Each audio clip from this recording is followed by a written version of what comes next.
Lost your mention. अस्सलाम वालेकुम नाज़रीन, खैर मक़दम है आपका जेमुलदा फिजन में, और मैं आपका मेजबान इमरान आपके साथ। जैसे ऑलरेडी हम लोगों ने आपके साथ वादा किया था दिन भर लगातार, जैसे हम आपको लाइव अपडेट्स देते आए, आज डेलीगेशन वादी कश्मीर में पहुंची थी, तीसरी डेलीगेशन। तो डिस्ट्रिक्ट श्रीनगर में आज 24 मेंबर्स थे। पूरे यूरोप की अगर बात करें, 11 मेंबर्स यूरोप से थे, 4 एक साइड से, कुल मिला के 24 मेंबर्स ऐसे थे जो आज श्रीनगर तीसरी मर्तबा डेलीगेशन वादी कश्मीर भेजी थी आफ्टर एब्रोगेशन ऑफ आर्टिकल 370 के बाद। इससे पहले भी 2 डेलीगेशंस वादी कश्मीर आई है। यूएन डेलीगेशंस की बात करें इस मर्तबा, और एक यूरोपियन यूनियन डेलीगेशन वादी कश्मीर भेजना, इससे पहले अगर देखा जाए 4G रेस्टोर करना। लेकिन सवाल आखिरकार ये है कि आज जो मीटिंग हुई, जो डेलीगेशन आज यहाँ पे आई थी, कौन सी चीजें उनके साथ आज डिस्कस गई, कौन से ऐसे वादी कश्मीर की सिचुएशंस है या वादी कश्मीर के हालात है जो उस डेलीगेशन के साथ डिस्कस किए गए आज, और उसको मद्देनजर रखते हुए जो आज उस डेलीगेशन मीटिंग के पार्ट थे, मेंबर थे कश्मीर की साइड से, इंजीनियर साहिल बशीर भट्ट साहब जो हमारे साथ मौजूद है, जो एक यंग, अगर देखा जाए पिछले साल भी जो डेलीगेशन वादी कश्मीर आई थी उसका पार्ट भी और उसके मेंबर भी ये इंजीनियर साहिल बशीर भट्ट साहब जुड़े हैं। लगातार आपने भी देखा कि कंट्रोवर्सीज में भी ये नजर आए, लगातार ये इंटरव्यू भी देते आए प्रेजेंट सिचुएशंस को लेके, इनसे गुफ्तगू करते हैं और इनसे कुछ सवालात पूछते हैं जो हमारे मन में आज पूरे दिन भर या लोगों के दिमाग में जो पूरे दिन भर आ रहे थे कि कौन सी चीजें डिस्कशन की गई। साहिल साहब, पहले तो वेलकम करते हैं आपका हमारे शो में। थैंक यू इमरान साहब। साहिल साहब, डायरेक्ट मेरा सवाल, तो दूसरी मर्तबा आप डेलीगेशन की मीटिंग के एक पार्ट बने, मेंबर बने, लेकिन इस मर्तबा अगर देखा जाए स्थिति डिफरेंट थी। जैसे ही डेलीगेशन वादी कश्मीर पहुंचे, हजारों सवाल क्रिएट करे गए कि कौन से मुद्दे जो है इस डेलीगेशन के साथ शेयर किए जाएंगे, कौन से हालात वादी कश्मीर के ऐसे हैं जिनके ऊपर डिस्कशन किया जाएगा इस डेलीगेशन के साथ। डायरेक्ट मेरा सवाल आपसे कि आप बीइंग एज अ मेंबर सबसे पहले क्या सोच लेके आप चले गए थे आज इस जो डेलीगेशन के साथ मीटिंग थी, क्या मुद्दों को लेके आपने बात करने की कोशिश करी? देखिए इमरान साहब, डेलीगेशंस के मुद्दे और लोगों का मकसद ये एक अलग अलग चीजें होती हैं। डिफरेंट जो ग्रुप्स इन डेलीगेशंस के पास गया, उनका अपना अपना डिफरेंट पर्सपेक्टिव था, एक अपना डिफरेंट जो उनको वहाँ पे बात करनी थी, उनके डिफरेंट मौजू थे। और जहाँ तक मैं अपनी बात करूँगा, तो जैसे मैं पहले भी आप लोगों से कहता आया हूँ, हमारा फोकस सिर्फ यूथ पे रहता है। हमारी जो मेन चीज़ें हैं ऑर्गेनाइजेशन में, और उन चीज़ों पे ये 4 पिलर्स हैं हमारे: peace, progress, development and prosperity. तो हम लोगों ने जो बात की, जो इंटरेक्शन हुई, वो इन्हीं चीज़ों को लेके हुई। पीस को लेके हुई, प्रोग्रेस को लेके हुई, डेवलपमेंट को लेके हुई, देन आपकी जो जम्मू एंड कश्मीर की प्रोस्पेरिटी है, मेन चीज़ है। यहाँ के यूथ के एम्पावरमेंट की अगर बात की जाए, यहाँ के यूथ के एम्पावरमेंट की बात हुई। डिफरेंट जो है सेगमेंट्स में, डिफरेंट वर्टिकल्स पे, अगर बिजनेस जो है देखा जाए कश्मीर ओवरऑल J&K का, उन मुद्दों में बात हुई, कुछ पॉलिटिकल लेवल्स पे बात हुई। तो ये सारी चीजों को लेके जो है इंटरेक्शन था, एक बहुत ही अच्छा इंटरेक्शन था। तो साहिल साहब, आपसे जानना चाहेंगे, आपने यूथ की बात करी, आपने पीस की बात करी, प्रॉस्पेरिटी की बात करी, सबसे पहले आपसे जाना पहले आपसे दूसरा सवाल पूछने से पहले जितने भी व्यूअर्स हमारे साथ जुड़े हैं, आपको बता दूं कि एक लाइव सेशन चल रहा है जिसमें जाके अपने सवालात पूछ सकते हैं, क्वेश्चंस पूछ सकते हैं कमेंट सेशन के थ्रू। कोशिश करेंगे हम आप लोगों के कमेंट्स ऐड करने की, सवाल ऐड करने की। माफी चाहेंगे अगर हम किसी को कमेंट या सवाल यहाँ पे ऐड करना ना कर पाए।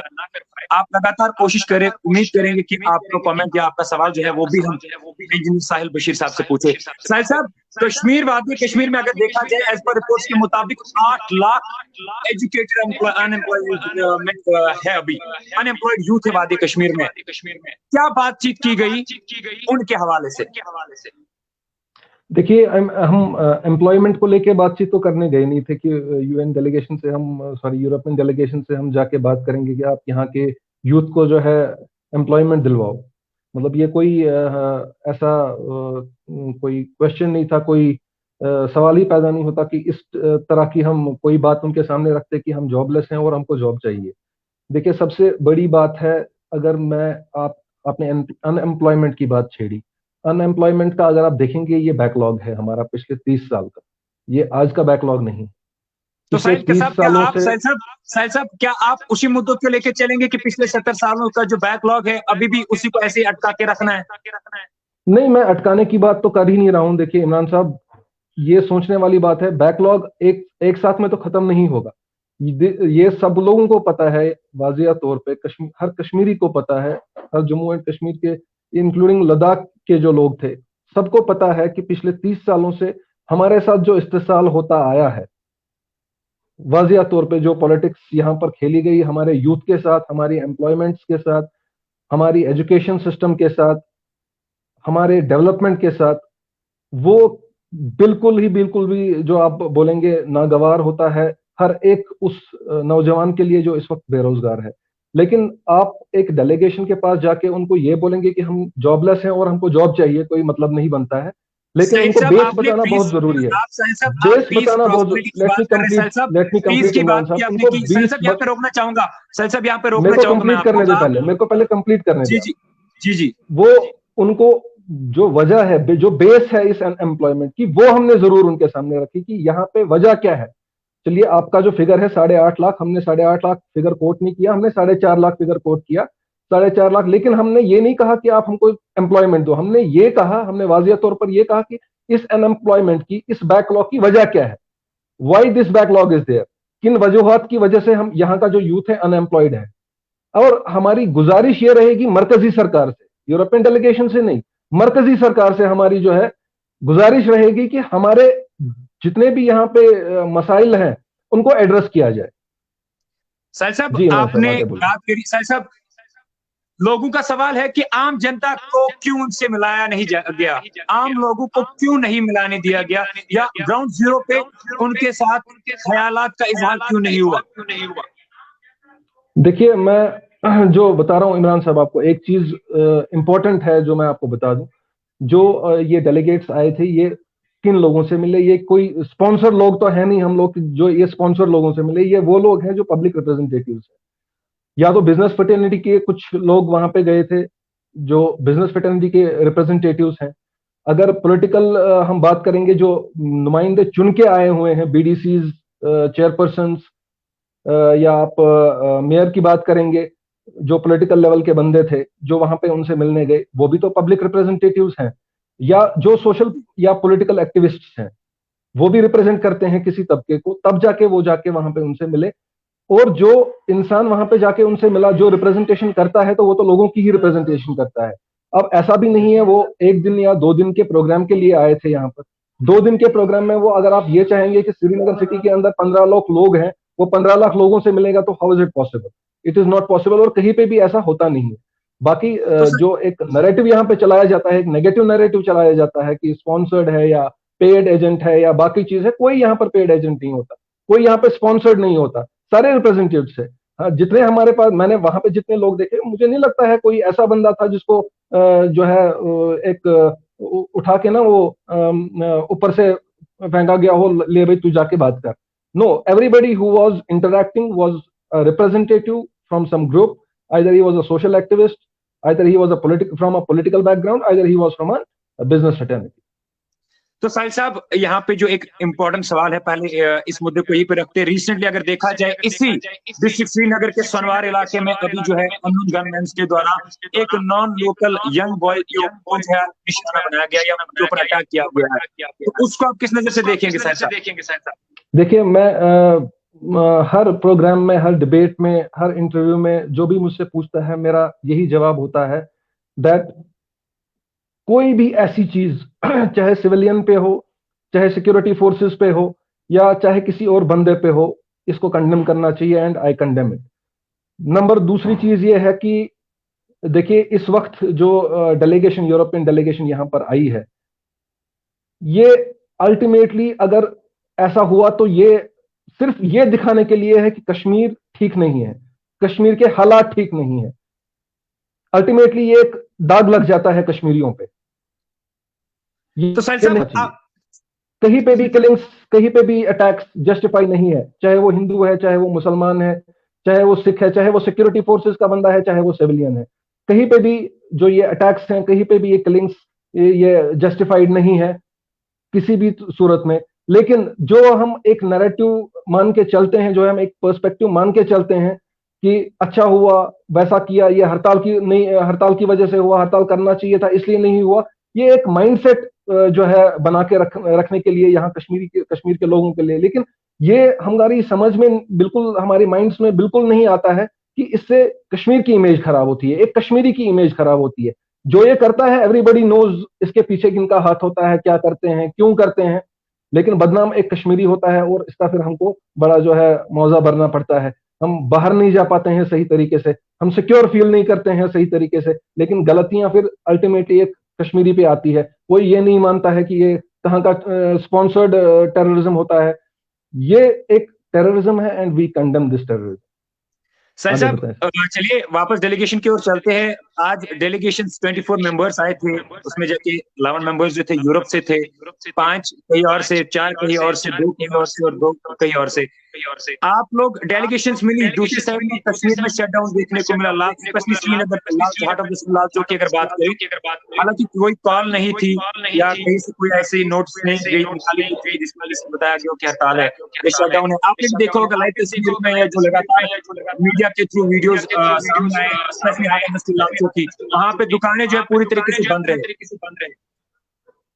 देखिए इमरान साहब, ये डिपेंड करता है आप किस एरिया की बात कर रहे हैं, कौन से स्पेसिफिक। जिस एरिया में मैं गया था या जिस एरिया से मैं पूरा दिन गुजरा या मैं अभी शाम को वापस आया, पूरी दुकानें खुली हुई थी, गाड़ियां चल रही थी। जब during the visit to SKICC और to the Lalit, traffic was normal, I didn't find any disruption.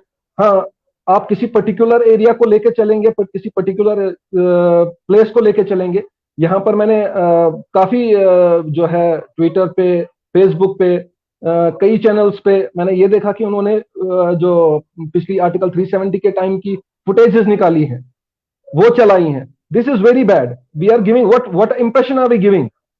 आपको ये सोचना है हम क्या क्या इंप्रेशन दे रहे हैं। ये कोई इंडिया का कोई डेलीगेट यहाँ पर नहीं आया था, these we are foreign delegates. एक फॉरेन डेलीगेट को आप क्या इंडिकेशन दे रहे हो? एक फॉरेन डेलीगेट को आप क्या साबित करना चाहते हो? झूठ, propaganda? I am not with this, because मैं, जहां तक आप बात करेंगे, मैं आपको वाजिया तौर बता रहा हूं, आप चाहे तो मैं लिंक शेयर कर सकता हूं आपके साथ। लेकिन जो साहिल साहब फाइल्ड फोटोग्राफ्स हैं, जो फाइल्ड वीडियोस हैं, एक पर्टिकुलर मेरी एरिया बात की सुनिए, बात नहीं हो रही ये है, नहीं बात हो रही चाहिए। है साहिल साहब हार्ट ऑफ द सिटी लाल चौक की बात हो रही है, हार्ट ऑफ द सिटी की बात हो रही पर्टिकुलर है। एरिया, ये पर्टिकुलर एरिया ही हुआ ना सर इमरान सर भाई, पर्टिकुलर पर्टिकुलर एरिया ही एरिया हुआ। आगे ये अगर आप डेलीगेट की बात पर्टिकुलर करिए एरिया ना। के हिसाब से आप देखें आप तो सोनवार की बात क्यों नहीं करते? आप मेरी बात जो सुनिए डिस्ट्रिक्ट इमरान श्रीनगर इमरान है, इमरान साहब, मेरी कश्मीर बात का सुनिए। मेन ये चीज है वो उसी पे जो निर्भर इमरान साहब करता है। मेरी बात सुनिए, मेरी बात सुनिए इमरान साहब, आप डलगेट की बात क्यों नहीं कर रहे? आप खयाम की बात क्यों नहीं कर रहे? आप बुलवाड़ की बात क्यों नहीं कर रहे? आप सोनवार की बात क्यों नहीं कर रहे? आप बंटवारा की बात क्यों नहीं कर रहे? आप नटीपुरा की बात क्यों नहीं कर रहे? आप नौगाम की बात क्यों नहीं कर रहे? आप हैदरपुरा की बात क्यों नहीं कर रहे? Why are we talking only the 2 lanes of Lal Chowk? 2 lanes of Lal Chowk doesn't represent Kashmir. चाहेंगे इसको आप किस नजर से देखते हैं साहिल साहब? सवाल ये है कि इसको आप किस नजर से देखते हैं? चलिए पर्टिकुलर एरिया ही सही, लेकिन उस चीज को आप किस नजर से देखते हैं being as the youth leader? Sir नहीं होना चाहिए था, मैं तो यही बोल रहा हूं कि नहीं होना चाहिए था। ये बंद, हड़तालें, ये चीज हम पिछले 30 सालों से देखते आए हैं और इसका खामियाजा हम भुगत रहे हैं। अभी जो आप बता रहे थे ना, 8.5 लाख यूथ जो अनएम्प्लॉयड है, दिस इज द रीजन। हम भुगत रहे हैं ये हड़ताल। हड़ताल कोई मकसद होता ना इस चीज का, हमारा कोई हल होता ना कश्मीर का हड़ताल, तो पिछले 30 सालों से हम हड़तालें करते आ रहे हैं। आप खुद एक यूथ हैं, आप खुद एक नौजवान हैं, 6-6 महीने बंद देखा है आपने, हमने, मैंने, सब लोगों ने। क्या मिलता है? अगर कुछ मिलना होता तो पिछले 30 सालों से मिल गया होता। इस बंद से कुछ नहीं है, ये एक सिर्फ प्रोपेगेंडा चलाना है जो कुछ लोग चलाते हैं, and I am not with it. चलिए साहिल साहब, और एक चीज यहाँ पे जो इंपॉर्टेंट मुद्दा है, जो आज आपने देखा होगा कि Jammu Kashmir peoples democratic party के जो चीफ है महबूबा मुफ्ती, उनका कहना है कि डेलीगेशंस आते हैं जाते हैं, लेकिन वादी कश्मीर की, जम्मू एंड कश्मीर की हालत सही नहीं है। वो तब उन्होंने क्यों नहीं सोचा जब राजनाथ जी के साथ प्रेस कॉन्फ्रेंस कर रही थी नेहरू होटल में, जब उन्होंने वो बोला था कि ये वहां पे थाने में टॉफी और ये लेने गए थे, तब उनको तब उनको समझना चाहिए था। या इलेक्शन से पहले जब उन्होंने बोला था कि ये मेरी वजह से टास्क फोर्स मैंने यहां पर खत्म किया है, ये मेरी वजह से यहां पे मैंने जेलों से लड़कों को निकाला है, ये तब तो उनको मार्टियर्स, उनको शहीद बोलती थी। लेकिन जब होम मिनिस्टर ऑफ इंडिया उनके सामने प्रेस कॉन्फ्रेंस में बैठता है, तो उसके सामने वो बोलती हैं कि ये क्या वहां पे कैंप, मिलिट्री कैंप्स में दूध और टॉफी लेने गई थी। ये वही महबूबा मुफ्ती है, ये वही महबूबा मुफ्ती है। आप इनका बयान चेक कर लो, जो ये बोलती थी कि उनको बड़े हाई होप्स है with Narendra Modi ji and with Amit Shah ji, और ये अब वही महबूबा मुफ्ती जी हैं जो ये बोलती हैं कि मैं तिरंगा हाथ में नहीं उठाऊंगी जब तक हमको अपना स्टेटहुड और 370 वापस नहीं मिलेगा। लेकिन इनको समझा दो, इनको बता दो कि ये 370 भी आप लोगों ने ही खत्म किया, उन्होंने सिर्फ कलम चलाया, बीजेपी वालों ने। खत्म तो आप लोगों ने किया है। ये सिर्फ एक ड्रामाबाजी थी और कुछ नहीं थी। अगर इनको कुछ नहीं करना था, एट द 11th मोमेंट इन्होंने जो पीएचडी बनाई, इन्होंने इलेक्शन में हिस्सा कैसे लिया? अगर ये तिरंगा नहीं मानते, अगर ये कॉन्स्टिट्यूशन नहीं मानते, अगर ये नाराज है, अगर ये प्रोटेस्ट पे है, इन्होंने इलेक्शन कैसे लड़ा? और इलेक्शन लड़ने के बाद में जो धांधलियां ये लोग कर रहे हैं चेयरमैन बनाने के लिए, वो क्या है? यहां पर तो इनको पसंद नहीं है बीजेपी, यहां पर तो इनको पसंद नहीं है जो बाकी के पार्टीज करती हैं। लेकिन लद्दाख में ये हिल काउंसिल के साथ, उनके साथ जो है अपना मेंबर चुनती हैं, वहां पे हिल काउंसिल में पार्टिसिपेट करती हैं, उनके साथ अपना ये बनाती हैं। ये नेशनल कॉन्फ्रेंस की बात कर रहा हूं मैं। अकबर, यही पीएचडी देखिए, यही PhD. Chief minister Mehbooba Mufti की बात करें, दूसरे साइड में भी एक नेशनल कॉन्फ्रेंस के एक लीडर के द्वारा जो है बयान सामने आया, स्टेटमेंट सामने आया, जिसमें जाके ये बताया गया कि instead of main political stream के साथ बात करने के बजाय डिप्लोमेट ऐसे लोग जो है जो पहले से चुने गए उनके साथ इनको मिलाया गया हो, उनके साथ इनकी मीटिंग की गई है। जी नहीं, मैंने पहले ही आपको बोला इसमें चुना कोई नहीं गया था। अगर उनको जाना होता तो बाकायदा वो गए होते, लेकिन उन्होंने शायद इसमें भी बाइकआउट किया होगा, बिकॉज दे वर नॉट। क्या जस्टिफाई करते वो? सवालात तो उनके सामने भी खड़े होते ना, आप लोगों ने क्या किया? बिकॉज हम लोग तो गए थे ना रिप्रेजेंटेशन लेके, जवाब तो उनको भी देना था। वो क्या जवाब देते वहां पे? उन्होंने तो मेरे ख्याल से खुद बाइकआउट किया है। मुझे नहीं लगता कि कोई फिर ये बोलना कि ये स्पेसिफिक चुन के गए थे लोग, किसी को नहीं चुना गया, गलत है। साहिल साहब, स्पेशल स्टेट्स को लेके कोई बातचीत हुई? देखिए, आप मुझे स्पेशल स्टेटस को लेके और जो यूरोपियन डेलीगेशन आया था, इसका आपस में कोई लेन देन नहीं है। हाँ, अगर तो आप ये बात करेंगे कि 370 से पहले या 370 के बाद, इन सब चीजों के बारे में क्या डिस्कशन हो रहा था? पीस की बात कर रहे हैं, प्रॉस्पेरिटी की बात कर रहे हैं, यूथ की बात करें, किन सब चीजों बोल रहा हूँ, जहां तक आप आर्टिकल 370 की बात कर रहे हैं। साहब, हमारे व्यूवर्स को थोड़ा सा ये तो बताइए कि चलिए आप पीस की बात करें, प्रॉस्पेरिटी की बात करें या बाकी सारी चीजों की बातें करें, लेकिन थोड़ा सा एग्जांपल देकर तो समझा सकते हैं हमारे व्यूवर्स को, क्योंकि जो लोकल मीडिया था उनके साथ इंटरेक्शन नहीं हो पाया प्रॉपरली। तो आप being as the member of this meeting, आप थोड़ा सा तो हमारे व्यूअर्स को बता सकते हैं, थोड़ा सा ब्रीफली बताइए। देखिए, 370 पे डिस्कशन नहीं था, पोस्ट 370 से पहले और 370 के बाद की अगर हम बात करेंगे कि पहले क्या हालात थे यहाँ के, अब उसके बाद क्या हालात है, उस पर जरूर डिस्कशन हुआ। 370 से पहले कश्मीर बेटर था या 370 के बाद कश्मीर बेटर है, इस बात पे जरूर इंटरेक्शन हुआ होगा। मेरे साथ नहीं हुआ, बाकी लोगों से शायद इस बारे में इंटरेक्शन हुआ होगा। लेकिन जहां तक आप पीस की बात कर रहे हैं, पीस मींस जहां पर किलिंग्स ना हो, पीस मींस जहां पे कैजुअलिटीज ना हो, पीस मींस जहां पर मारदाड़ ना हो। अगर 370 का इतना बड़ा फैसला जो मरकजी सरकार ने लिया, सही लिया या गलत लिया, वक्त फैसला करेगा। सुप्रीम कोर्ट में केस है, चल रहा है, जो लोग उनके पीछे लड़ रहे हैं सबके सामने आएगा। जहां तक मैं बात करूंगा 370 की, मैं आपको वाजिया तौर बता दूं, आपके माध्यम से कई बार बोल चुका हूं, ये 370 पे आज हम क्यों रो रहे हैं? Why now? आज क्यों? जब एक लास्ट में फाइनल बीजेपी ने उस पर कलम चलाई है। मैं नहीं मानता कि इसको बीजेपी ने एब्रोगेट किया है। मैं आज फिर बोल रहा हूं कि इसको एब्रोगेट किया है right from Sheikh Mohammad Abdullah till Farooq Abdullah. इस रिजीम में जितने भी पार्टीजों ने यहां पर रूल किया है 5-5, 10-10, 15-15 साल, ये उन्होंने खत्म किया। बीजेपी ने सिर्फ उसका फायदा उठाया, बीजेपी ने कलम चलाया और उसका क्रेडिट लिया। हम लोग तब क्यों नहीं बात कर रहे थे 370 की, जब उसको clause by clause Sheikh Mohammad Abdullah ने अपने रिजीम में खत्म किया? हम कहां सोए थे तब, जब फारूक अब्दुल्ला ने किया।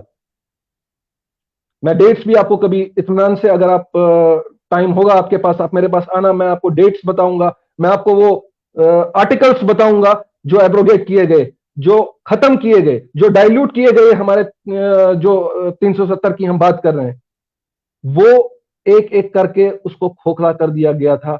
और हमारे पास लास्ट में सिर्फ ये थी 370 एक नाम का बचा था। मुझे नहीं लगता कि बीजेपी ने 370 खत्म करके कुछ खास किया है, कुछ खास ज्यादा दिया है। हाँ, मैं स्टेटहुड की बात करूंगा, वो हमारे लिए एक सबसे बड़ा नुकसान है, वो एक सबसे बड़ा दचका है हमारे लिए। यूटीज जो है स्टेट्स बनती है, स्टेट्स यूटीज नहीं बनती। बिल्कुल। लेकिन वो एक चीज है, वो एक चीज है जो हमारी demand by heart from day one रही है और मरते दम तक रहेगी, ताकि स्टेटहुड हमें वापस मिले। बाकी आप क्लॉजेस की बात कर रहे हैं, आप 370 की बात कर रहे हैं, मेरे साथ कभी बैठिए, इन्हीं वीवर्स के सामने मैं एक एक करके आपको गिनवा देता हूं, right from Sheikh Mohammad Abdullah till जब तक ये पूरा आर्टिकल 370 खत्म हुआ, मैं आपको एक एक करके गिनवाता हूं हमारे साथ कितना इस्तेसाल किया गया है, यहाँ के नौजवानों के साथ कितना इस्तेसाल किया गया है। उसके बाद व्यूअर्स खुद फैसला करे कि ये वाकई में 370 हमारे पास था या नहीं था।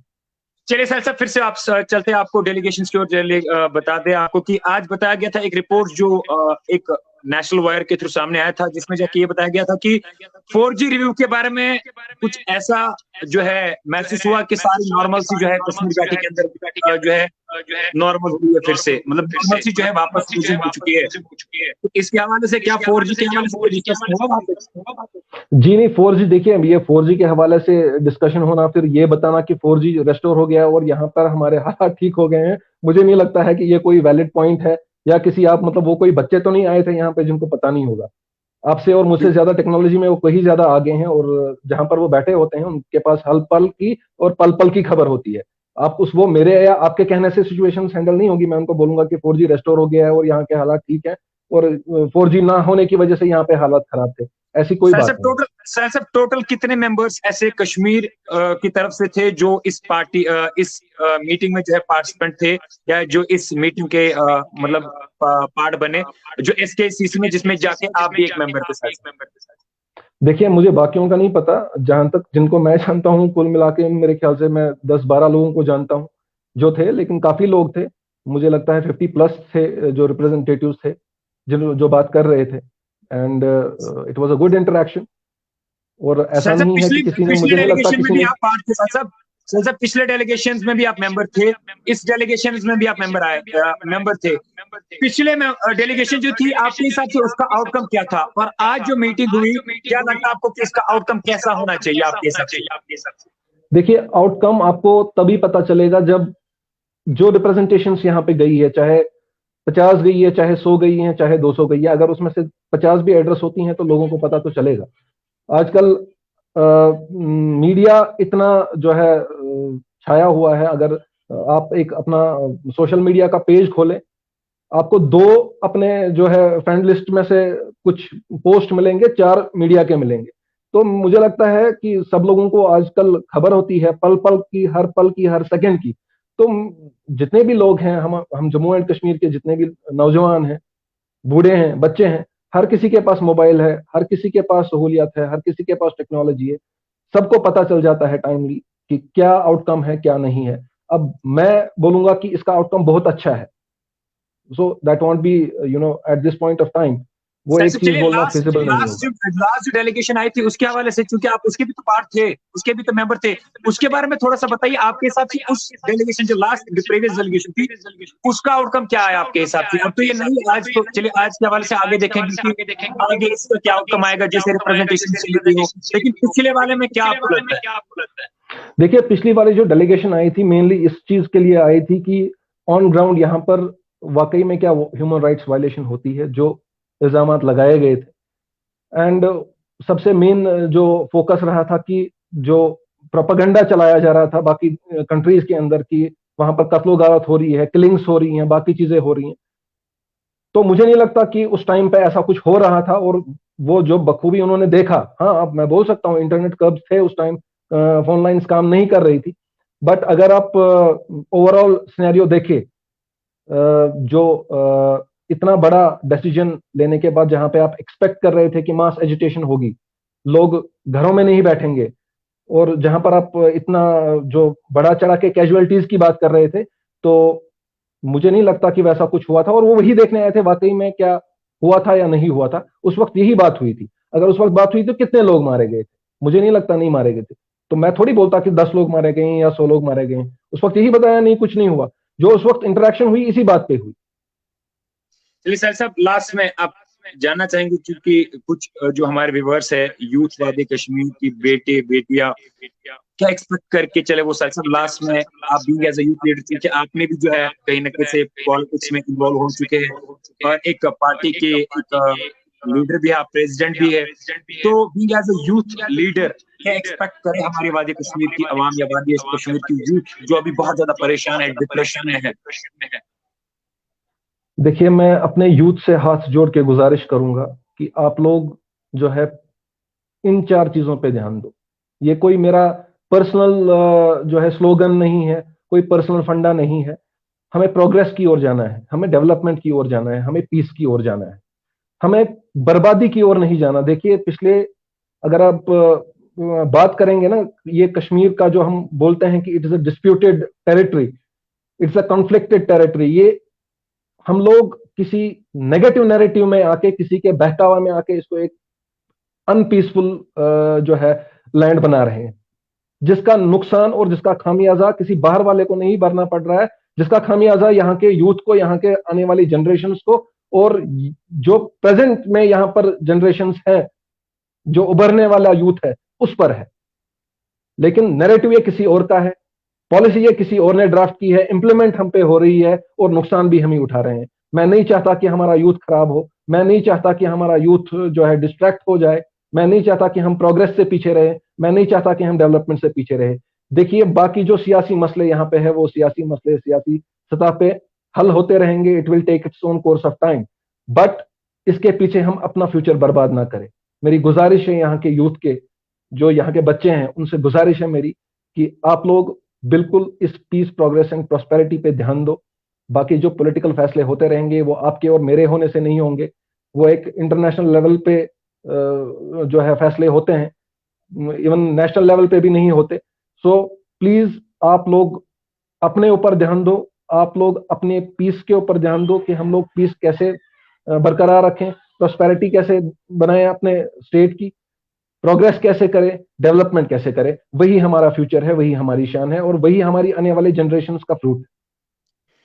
चलिए, बहुत बहुत शुक्रिया। आपने जैसे देखा कि हमने गुफ्तगू करने के लिए आज जो डेलीगेशंस के हवाले से सवालात, जैसे हमने ऑन ऑफ द कैमरा जो है ग्राउंड जीरो पे लोगों से गुफ्तगू करी, जो सवाल कॉमन क्वेश्चन हमारे व्यूअर्स या हमारे लोगों के अंदर थे, उनके दिमाग में थे कि क्या चीजें डिस्कशन की गई, जो उन्हें वहां से लगा कि ऐसा सवाल जो है सामने आ रहा है, वही सवाल हमने कोशिश करी इंजीनियर साहिल बशीर बने आपसे गुफ्तगू करने की उस सवाल से, जो पिछले लास्ट डेलीगेशन में भी मेंबर गए थे, और आज की जो मीटिंग यूरोपियन डेलीगेशन के साथ हुई, उसमें 24 मेंबर्स थे। उस की जो एक मीटिंग आज SKS में भी हुई, उसमें जो है इंजीनियर साहिल बशीर भट्ट साहब जो थे एक मेंबर थे, और जैसे उन्होंने कहा के बारे में जो है गुफ्तगू हुई आज इस डेलीगेशन के साथ।